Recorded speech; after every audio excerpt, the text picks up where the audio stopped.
Bonjour Alexandre. Bonjour. Merci Léa. beaucoup d'avoir accepté cette petite contribution poétique. Alors, la question, depuis l'année dernière, qu'est-ce qui était fait poétiquement? Dans mon cas, moi-même, Oui. qu'est-ce que j'ai fait? Alors, attends. Parce que je fais pas mal de petites contributions, tu sais, dans des revues.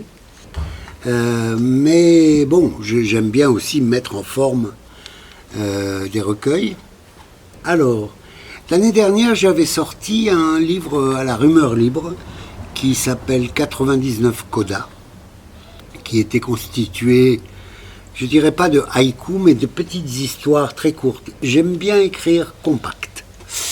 Et donc, voilà. J'ai eu quelques soucis de santé qui m'ont un petit peu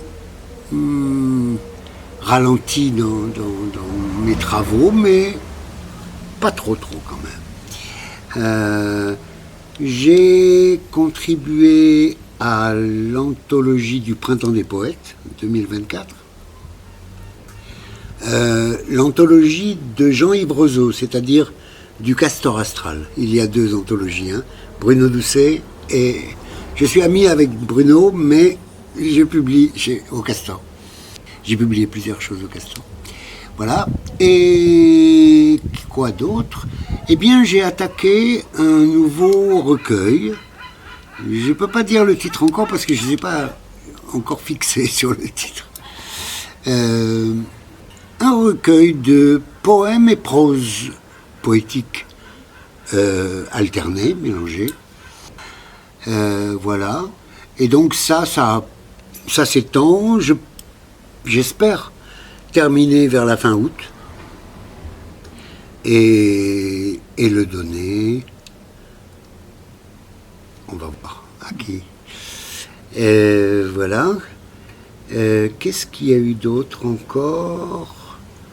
Un poème.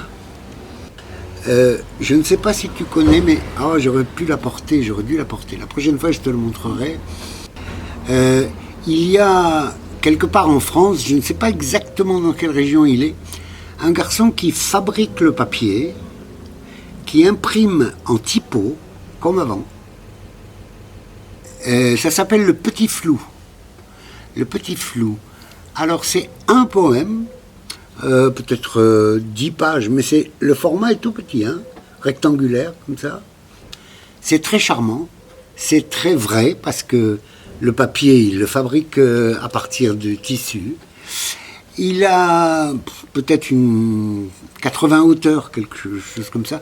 Il ne veut pas trop augmenter son équipe. Et il publie 100 exemplaire d'un poème. Donc j'ai publié là, Petit Flou, un poème qui s'appelle Avant le poème. Et puis voilà. J'ai des projets plein la tête, mais je termine d'abord ce recueil. Et puis je vais partir en résidence au mois de septembre dans la région de Toulouse pour un mois. Voilà. C'est Fabrice Feuillolet. Oui, c'est ça. Mais tu connais tout le monde. C'est incroyable. Je pensais vraiment que tu ne le connaissais pas. Oui, c'est Fabrice Feuillolet. Oui. C'est magnifique. Il fait un travail formidable. Il est tout seul, tu sais. Il aime pas les mondanités, voilà. Il fait son travail tout seul. Mais très sérieux, il est toujours très intègre, très... voilà, il aime ce qu'il fait et ça se sent. Voilà. Et les poèmes?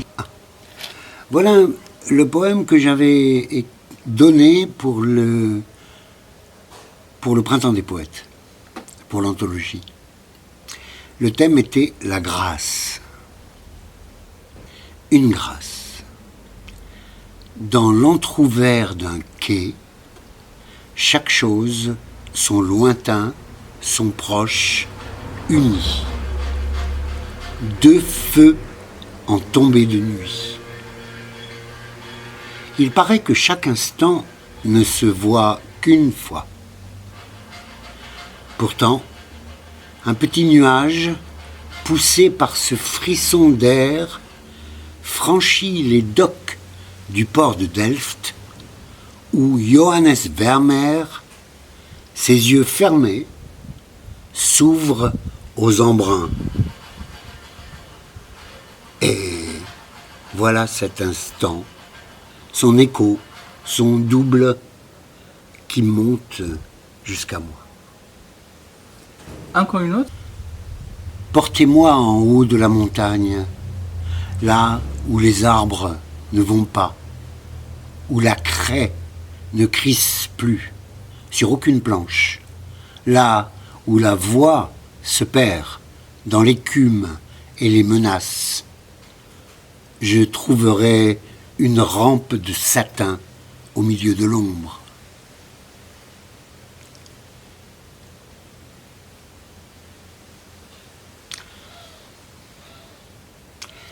La modestie est inoubliable de Rumi, le grand mystique et poète persan.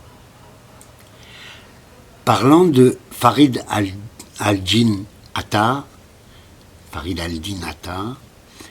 parfumeur et poète qui vécut avant lui dans le Khorasan, Rumi dit « Attar a parcouru les 7 cités de l'amour.